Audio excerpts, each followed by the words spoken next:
అందరికీ నమస్తే అండి. నా పేరు డాక్టర్ మోహన్. నేను consultant cardiologist at holistic hospital. ఈ ఎస్ సుమన్ అనే పేషెంట్ స్కార్పియన్ స్టింగ్ తోటి జనరల్ మెడిసిన్ డిపార్ట్మెంట్ కింద అడ్మిట్ అయి ఉన్నారు.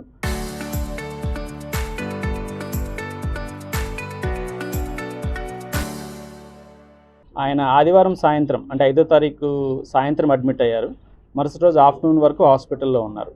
సో ఆ పేషెంట్కి స్కార్పియన్ స్టింగ్ అది తేలుకాటుతో అడ్మిట్ అయినప్పుడు దానికి సంబంధించి ఒక ప్రోటోకాల్ ప్రకారం ఏదైతే వైద్యం ఇవ్వాలో ఆ వైద్యం అంతా ఇవ్వడం జరిగింది. ఆ పేషెంట్ ఐసీయూలో అడ్మిట్ చేసి 1 డే అబ్జర్వేషన్ ఉంచి ఐసీయూలో తను ఎక్కువ గోల చేస్తున్నారు కాబట్టి కొంచెం సెడేటివ్స్ ఇవ్వాల్సిన అవసరం ఉండింది.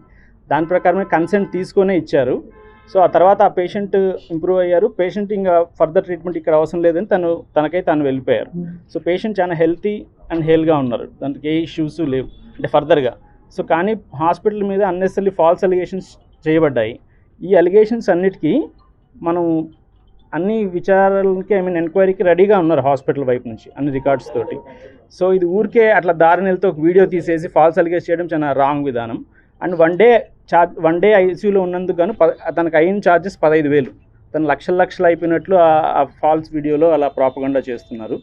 దీనిపైన అన్ని విచారణ ఎదుర్కోవడానికి హాస్పిటల్ కానీ వైద్యం చేసిన డాక్టర్లు కానీ అంతా సిద్ధంగానే ఉన్నారు. సో మీరు హెల్త్ కండిషన్ బాగున్నప్పుడే ఐసీయూలో జాయిన్ చేసేదాని కోసం హెల్త్ కండిషన్ డిస్టర్బ్ అయ్యేదానికి కావాల్సిన ఇంజెక్షన్ ఇచ్చి మళ్ళీ ఐసీయూలో జాయిన్ చేస్తారనేది కూడా ఒక ఆరోపణ. అదే ఇది డెఫినెట్లీ ఫాల్స్ అలిగేషన్. పేషెంట్ వచ్చినప్పుడు తన గుండె వేగం 120 to 130 ఉండింది హార్ట్ రేటు. ప్రెషర్స్ వచ్చి బీపీ వచ్చి 190/100 ఉండింది. అండ్ స్కార్పియన్ స్టింగ్ అనేది ఈ తేలుకాట అనేది జరిగినప్పుడు మెయిన్గా ప్రాబ్లం మయోకార్డైటిస్ అంటారు. అది జరిగే ప్రమాదం 10% మందిలో ఉంటుంది. దానివల్లే ఏదైనా లైఫ్ రిస్క్ లాంటివి జరిగే అవకాశం ఉంటుంది.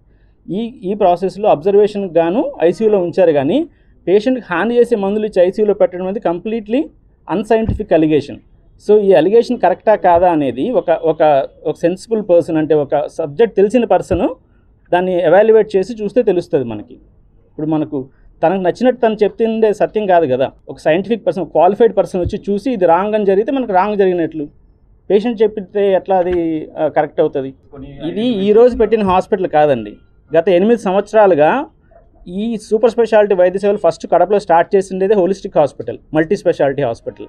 అండ్ ఈరోజు కొన్ని వేల మందికి ఇక్కడ వైద్యం జరుగుతూ ఉంది. ఇప్పుడే కాదు, మొదటి నుంచి కూడా.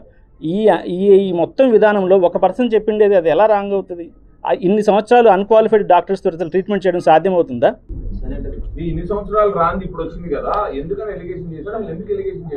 అదే ఎందుకు అలిగేషన్ చేయాల్సి వచ్చిందని ప్రాపర్ ఎవాల్యుయేషన్ జరగాలి. ఇన్వెస్టిగేషన్ చేస్తేనే తప్పు జరిగిందా లేదనే తెలుస్తుంది. ఇన్వెస్టిగేషన్ చేయకుండా నోరుంది, వీడియో ఉంది, ఏమైనా చేయొచ్చు, ఎవరైనా చేయొచ్చు. ప్రాపర్ సైంటిఫిక్ పర్సన్ అంటే క్వాలిఫైడ్ పర్సన్ చేస్తేనే తప్పు జరిగిందా లేదా అనేది తెలుస్తుంది. లేకపోతే ఎవరైనా చేయొచ్చు కదా, ఎవరి మీదైనా చేయొచ్చు.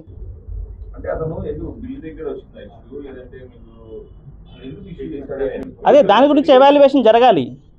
ఇప్పుడు తనకి ఒక రోజులో జరిగిన charges 15,000, which is very much normal with any other hospital. లక్షలు కాదు ఇక్కడ మనకు. తన 15,800 రూపీస్. సరేనా?